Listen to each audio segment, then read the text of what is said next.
할렐루야. 네, 여러분 한 주간 잘 지내셨습니까?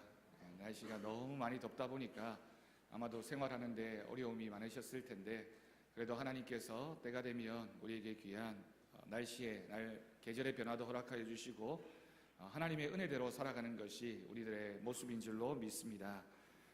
제가 보기에 아무래도 살이 안 찌는 체질이다 보니 저한테 자꾸 다이어트에 대해서 물어보시는 분들이 종종 있습니다. 주로 권사님들이나 집사님들 중에 목사님 어떻게 하면 살이 안 찔 수 있냐고. 저도 모릅니다.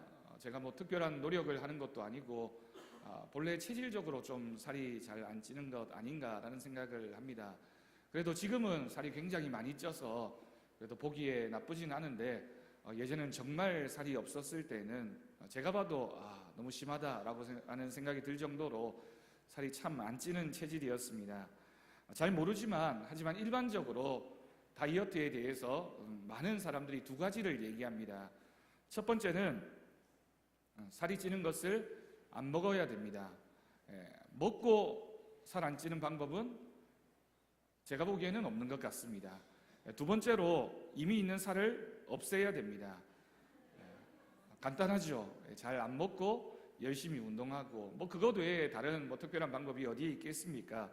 이것을 다이어트라고 얘기합니다. 그런데 사람들은 나 살 빼야 돼 그러면서 통닭도 먹고 피자도 먹고 콜라도 마십니다. 몸에 있는 지방을 유산소 운동으로 태워야 되는데 귀찮아합니다. 잘 먹고 움직이지 않으면 살이 찔 수밖에 없는 것이죠. 여러분, 우리의 신앙도 마찬가지입니다. 어떤 분들은 나 기도해야 돼 그러면서 툭 하면 놀러 가고, 개추하는데 다 가고, 마사지 받는데 다 가고, 심심하다고 쇼핑하러 놀러 가면 기도는 언제 하겠습니까?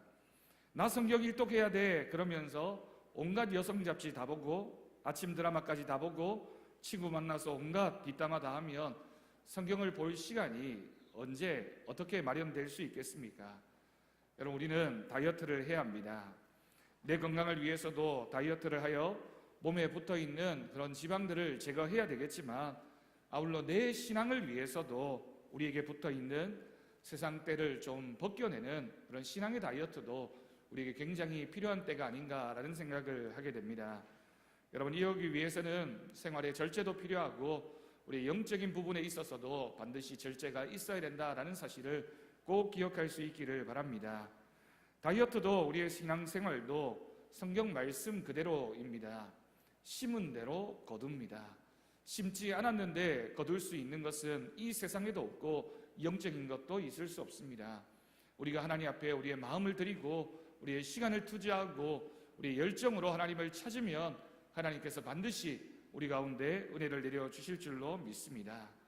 올여름에 덥다고만 하지 마시고 신앙의 다이어트를 통해서 우리가 하나님을 더욱더 깊이 있게 찾는 귀한 시간들이 이 계절이 되어지기를 간절히 바랍니다.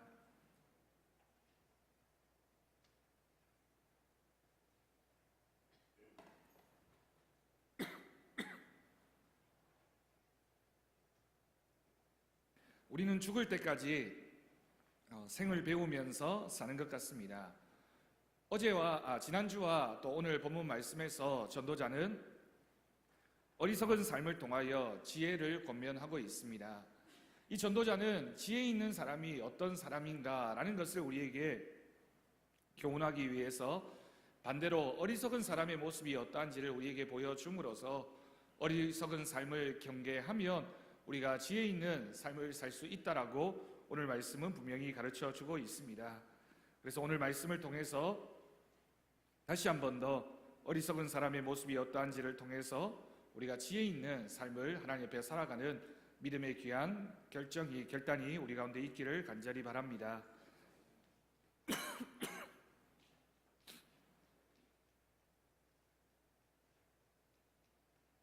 오늘 말씀의 첫 번째는 어리석은 사람은 감정에 따라 결정하고 행동하는 것입니다.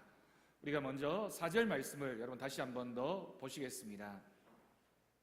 4절 말씀을 다 같이 한번 읽어볼까요? 시작.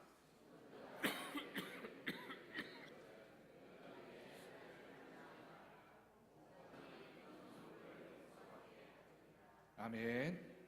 네, 이 말씀을 그냥 읽어보면 이게 무슨 뜻인지 잘 이해하기가 어렵습니다. 이 말씀이 기록될 솔로몬 시대에는 백성들이 매우 부유했고 번영을 누리며 살았습니다. 우리가 잘 알고 있듯이 솔로몬 왕이라는 이 왕이 굉장히 정치도 잘했고 무역과 교역을 통해서 나라를 부강하게 만들었던 왕입니다. 그래서 백성들은 교만해지고 도도해져서 무슨 일에나 성내기를 잘했던 것 같습니다.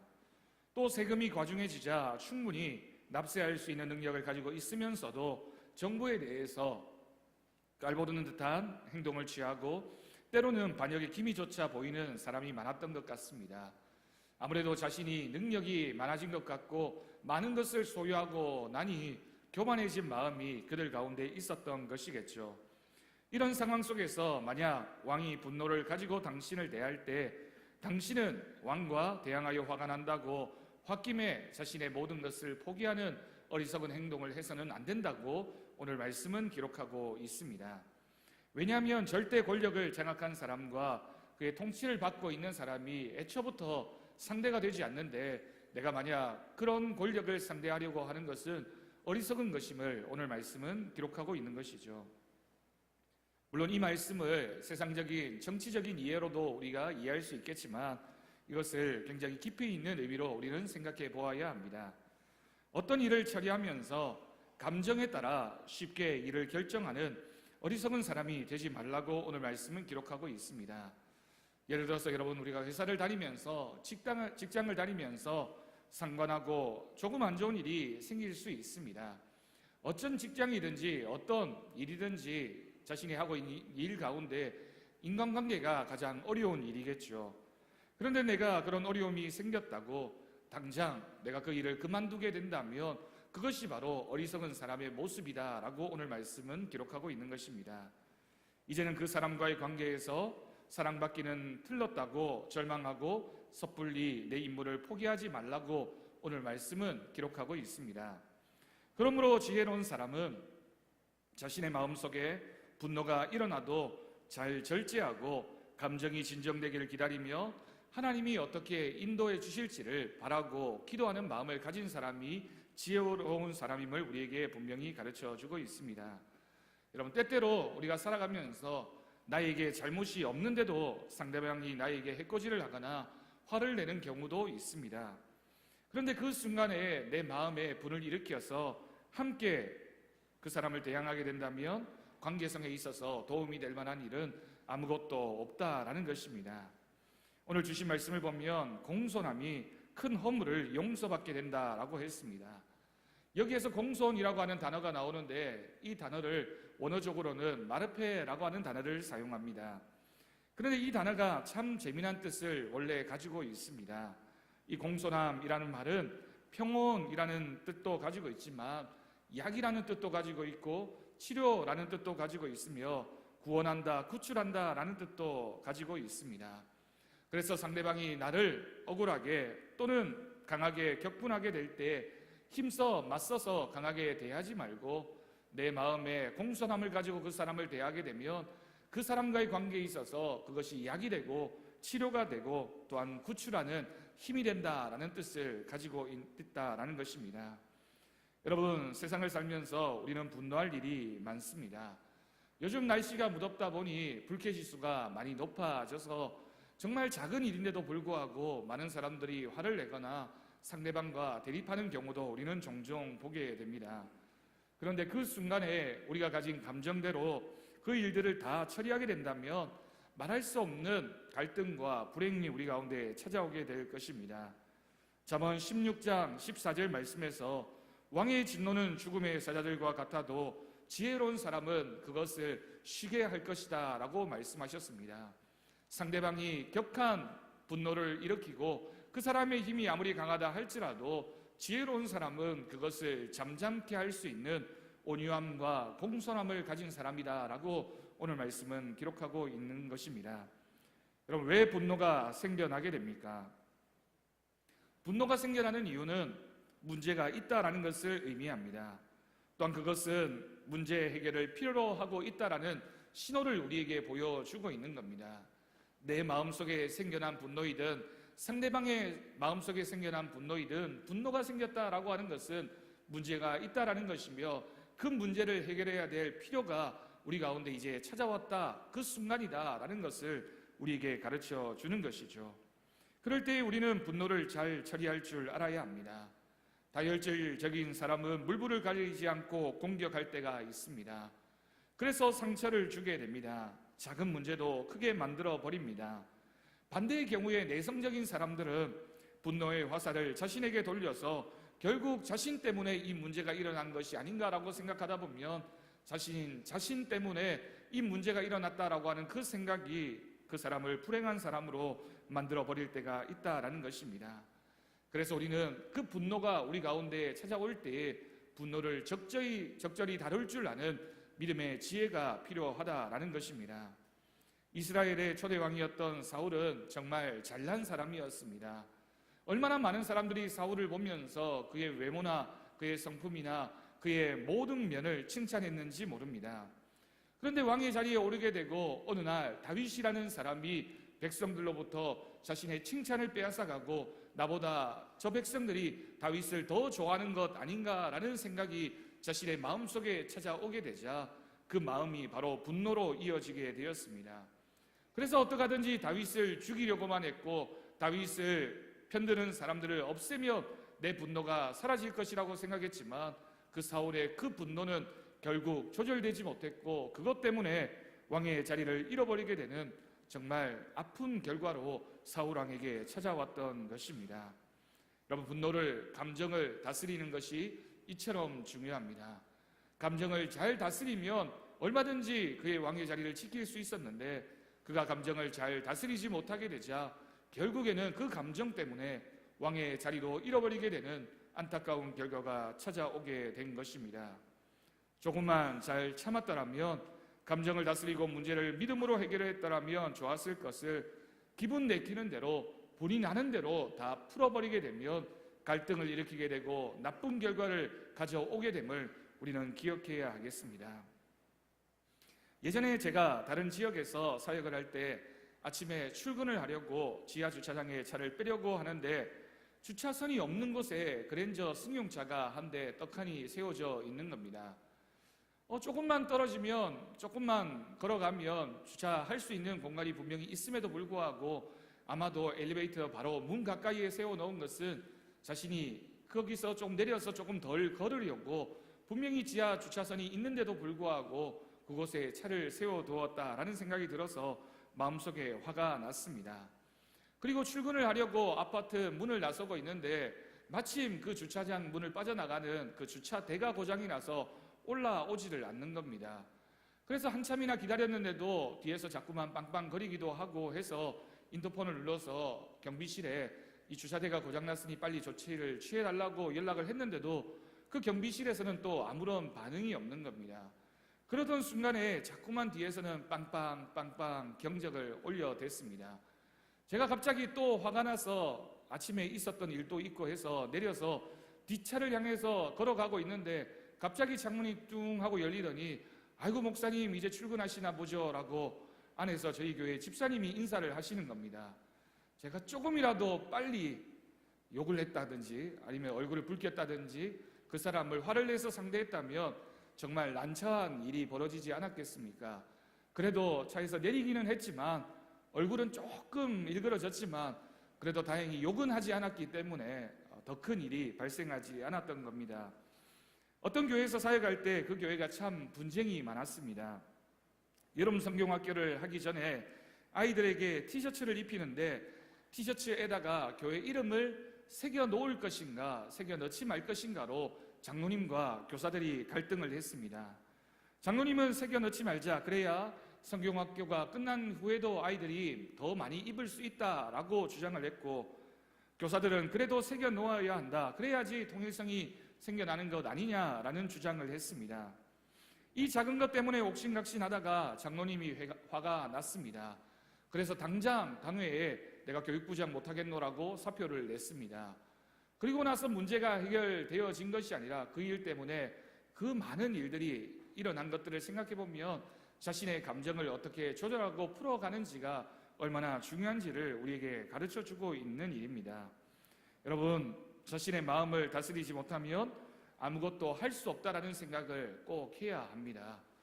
사람의 마음속에는 누구나 다 분노가 생겨날 수 있고 어려운 감정들이 생겨날 수 있는데 그것을 어떻게 잘 풀어가고 조절하는지가 그 사람의 인격이고 신앙의 믿음의 그런 모습이라는 사실을 우리는 기억해야 할 것입니다. 두 번째로 어리석은 사람은 자기 분수에 맞지 않는 지위를 갖고 있다라고 말씀하고 있습니다. 6절 말씀을 보면 우매한 자가 크게 높은 지위들을 얻고 부자들은 낮은 지위에 앉았다라고 말씀하고 있습니다. 이것은 분수에 맞지도 않게 자리를 차지하고 있는 것을 말합니다. 능력도 없고 지혜도 없는 사람이 그 자리에 앉아 있는 것을 의미합니다. 또한 부자들이라고 표현하고 있는 것은 이 부자들은 단지 재산만 많은 것이 아니라 그 당시에는 교육을 잘 받고 또한 높은 인격을 가진 사람을 부자들이라고 표현을 했습니다. 그래서 그런 높은 자리에 있을 만한 자격이 있는 사람인데도 낮은 자리에 머물러 있는 이 상황을 보면서 많은 사람들이 잘못된 것이 아니냐, 어쩌면 그 자리가 그 사람에게 적절하지 않은 것이 아니냐라는 생각을 하게 된다라는 것입니다. 여러분, 실력도 없고 감도 되지 못하면서 높은 자리에 앉아 말을 타고 다니고 능력 있고 고귀한 사람들이 종들처럼 걸어 다니고 있는 모습을 오늘 6절 이하의 말씀에서 그렇게 표현하고 있습니다. 여러분, 이런 일이 있는데도 불구하고 하나님은 때때로 이와 같은 모순의 상황을 허락하실 때가 있습니다. 하나님께서 그냥 내버려 두시는 것 같고 그냥 가만히 지켜보고 있는 것만 같은 생각이 들어서 어떻게 세상이 이렇게 불공평한가라는 생각을 우리의 마음속에 하게 될 때가 있다라는 것이죠. 여러분, 이런 일이 있을 때 하나님 앞에 우리가 불평할 수는 있지만 하나님 앞에 그것을 불만을 내세운다든지 다투어서는 안 된다는 것입니다. 우리는 이것을 하나님의 섭리에 맡겨야 합니다. 그런 일로 왕과 다툰다든지 반역을 꾀한다든지 해서는 안 된다라고 오늘 말씀은 기록하고 있습니다. 여러분, 하나님이 허락하신 자리는 하나님이 높이시면 높아지고 낮추시면 낮아지는 것이 하나님의 방법입니다. 높은 자리에 앉았다고 해서 그 사람이 저절로 높은 사람이 되는 것이 아니라 하나님이 때가 되면 그 사람을 낮추실 때가 있습니다. 낮은 자리에 있기 때문에 내가 불평하고 어려운 마음을 가지고 있는 것이 아니라 그 자리에서도 때를 기다리면 하나님이 반드시 높이시는 때가 우리에게 찾아온다라는 것입니다. 여러분, 교회에서의 직분도 마찬가지입니다. 교회에서의 직분이 결코 높은 직분과 낮은 직분이 없는데도 불구하고 우리는 생각에 자꾸만 높은 직분, 낮은 직분이라고 생각하고 그것을 차별적으로 생각할 때가 있습니다. 그래서 저 사람은 자격이 안 되는데 왜 저런 직분을 가지게 되었나? 저 사람은 분명히 높은 직분을 가질 만한 사람인데 왜 그 자리를 가지지 못했나라고 생각하고 그렇게 하나님 앞에 의아한 마음으로 불평할 때가 있다라는 것이죠. 여러분, 우리는 자신이 감당할 자격이나 능력도 없으면서 어떤 다른 지위를 탐내는 것도 어리석은 모습일 뿐만 아니라 다른 사람의 모습을 바라보면서 우리가 함부로 평가하거나 판단하는 것도 믿음의 사람의 모습이 아니라는 사실을 기억해야 할 것입니다. 우리에게 주신 자리는 하나님이 주셨다라는 사명감이 있을 때 그 사명감으로 우리는 얼마든지 하나님의 일을 감당할 수 있습니다. 성실히 사명감으로 일하다 보면 하나님이 때가 되고 준비가 되면 필요한 자리로 옮겨 주실 줄로 믿습니다. 여러분, 노력도 없고 준비도 안 되고 그 자리를 맡을 감도 안 되면서 그 자리를 탐하게 된다면 그것은 우리의 인간적인 욕심일 뿐입니다. 우리에게 어떤 자리가 주어졌던 하나님이 주셨다고 생각하고 자신이 맡은 일에 대하여 최선을 다하는 우리들의 모습이야말로 하나님이 기뻐하시는 믿음의 모습인 줄로 믿습니다. 시편 37편 말씀을 보면 선을 행하고 성실로 식물을 삼으라고 했습니다. 악한 일을 행하며 형통한 자를 인하여 불평하지 말라고 하나님은 우리에게 말씀하십니다. 때가 되면 믿음으로 살고 성실히 산 것에 대하여 하나님께서 정오의 빛처럼 영광을 받게 해 주신다라고 우리에게 분명히 약속하셨습니다. 하나님이 우리에게 주신 자리는 그때에 우리에게 가장 적절하게 주신 자리이며 우리가 함부로 판단하거나 평가할 수 없는 자리이기 때문에 우리의 자리에서 성실함으로 식물을 삼으면 하나님께서 반드시 갚아주시는 은혜가 우리 가운데 있을 줄로 믿습니다. 세 번째로, 어리석은 사람은 다른 사람을 모략하고 중상하는 어리석음을 가진 사람이라고 기록하고 있습니다. 8절과 9절 말씀을 보면 함정을 파는 자는 거기에 빠질 것이며 담을 허는 자는 뱀에게 물릴 것이다. 돌들을 떠내는 자는 그로 말미암아 상할 것이며 나무들을 쪼개는 자는 그로 말미암아 위험을 당하게 될 것이다 라고 경고하고 있습니다. 여러분, 남을 모략하고 중상하는 일을 어리석은 일이라고 기록하고 있습니다. 왜냐하면 결국에는 그것이 내 이익을 위해서 하는 것처럼 보여도 나를 망하게 하는 지름길이 되기 때문입니다. 남을 모략하고 중상하는 일은 결국 자신의 무덤을 파는 것임을 우리는 기억해야 하겠습니다. 성경에 보면 이스라엘 백성들을 죽이려고 음모를 꾸미려 하다가 자신이 만든 그 사형대에, 장대에 달려 죽임을 당한 사람이 있었습니다. 그 사람이 누구입니까? 바로 하만이라는 인물이었습니다. 담을 허는 자는 뱀에게 물린다고 했습니다. 이스라엘 사람들은 담을 높게 쌓지 않고 쌓을 때도 그냥 돌을 올려놓는 정도로 담을 쌓았습니다. 담은 자기 땅의 경계를 바로 말하는 표현입니다. 그런데 담을 헌다라고 하는 것은 내 이익을 위해서 그 경계를 옮겨서 내 땅을 넓히려고 하는 잘못된 욕심을 표현하고 있는 것입니다. 그런데 밤중에 몰래 남의 담에 돌을 옮겨 놓으려다가 돌멩이 속에 숨어있는 독사에게도 물릴 수 있으니 함부로 담을 옮겨서는 안 된다. 네가 과한 욕심을 부리는 것, 남의 것을 빼앗는 것은 하나님 앞에 옳지 않은 것임을 우리에게 그렇게 설명하고 있습니다. 여러분, 돌을 떠내는 일은 남의 집을 무너뜨리려는 일입니다. 나에게 꼭 필요한 돌인 것 같아서 남의 집에 기둥이 되어지고 있는 그 돌을 내가 필요하다고 해서 함부로 빼내게 되면 그 집이 무너지게 됩니다. 오히려 다쳐서 상처를 입거나 다쳐서 죽을 수도 있다라는 것입니다. 또한 나무를 쪼개는 자는 그로 인하여 위험을 당한다는 것은 파괴를 의미합니다. 내가 내 이익을 위해서 다른 사람을 해코지하고 파괴하게 되면 결국 그것이 다시 돌아와서 나를 상하게 되는 결과를 우리에게 가져다 주게 됨을 경고하고 있습니다. 여러분, 이 모든 일들을 한번 생각해 보십시오. 전도자는 우리의 모든 행실을 감찰하시는 하나님이 보시고 계시기 때문에 우리가 악한 일을 통해서 우리가 이익을 얻으려고 하는 것, 그것이 하나님 앞에 얼마나 부당한 것임을 우리에게 말씀하고 있습니다. 여러분, 따라서 우리는 심는 대로 거둔다는 법칙을 다시 한 번 더 기억할 수 있기를 바랍니다. 우리가 하나님 앞에서 선한 것을 이웃을 향하여 심으면 그것은 반드시 하나님이 갚아주시는 은혜가 되어서 우리에게 돌아오지만, 우리가 악한 것으로 이웃을 대하면 하나님께서는 그 악한 것을 하나님께서 반드시 돌려주심을 믿는, 고백하는 저와 여러분의 모습이 있기를 간절히 바랍니다. 좋은 것으로 심으시는 여러분들 되시기를 바랍니다. 선한 것으로 심을 수 있기를 바랍니다. 남을 파괴하는 사람이 아니라 남을 세워주고 격려하는 사람이 되어야 할 것입니다. 파괴적인 성격을 가진 사람은 자신이 손해를 보게 되어 있습니다. 그러므로 우리는 긍정적인 사람이 되어야 하고 남을 인정해주고 세워주고 도움을 주는, 그래서 칭찬하는 사람이 되어지기를 간절히 바랍니다. 여러분, 우리는 믿음으로 어떻게 살아가는지 그 지혜를 배우는 사람들입니다. 감정을 따라 함부로 결단하고 행동하게 되면 그 감정이 언젠가 우리를 속일 때가 우리에게 반드시 찾아오게 됩니다. 감정대로 살아가는 것이 아니라 믿음대로 살아가는 우리 모두가 되어지기를 간절히 바랍니다. 제가 사랑하는 알레이 토레이 목사님이라는 분이 계십니다. 이분이 참 좋은 책을 많이 쓰셨는데 그 책에서, 자신의 책에서 인생의 좌우명을 이렇게 소개하고 있는 것을 읽은 적이 있습니다. 주여, 제가 성령에 충만하지 않았을 때에는 말하지 않게 하소서. 내 마음에 성령이 충만하지 않을 때에는 차라리 말하지 않는 것이 더 귀한 일이다 라고 고백하고 있는 것입니다. 제가 성령 충만하지 않았을 때에는 인생에 있어서 어떤 중대한 결정을 내리지 말게 하소서. 내가 인생에 있어서 중대한 결정을 할 때 기도로서 충분히 준비되어지지 않으면 결정을 미루는 것이 오히려 나은 일임을 우리에게 말씀하고 있습니다. 제 마음을 진정하게 하소서. 주님 앞에 제가 잠잠하게 하소서. 특별히 주님 앞에서 말씀을 읽거나 설교 말씀을 들을 때 내 생각이나 내 방법을 내세우는 것이 아니라 하나님 앞에 잠잠한 믿음의 모습으로 나아가면 하나님의 음성을 들을 때가 온다라는 사실입니다. 주여 저를 먼저 성령으로 충만하게 하소서.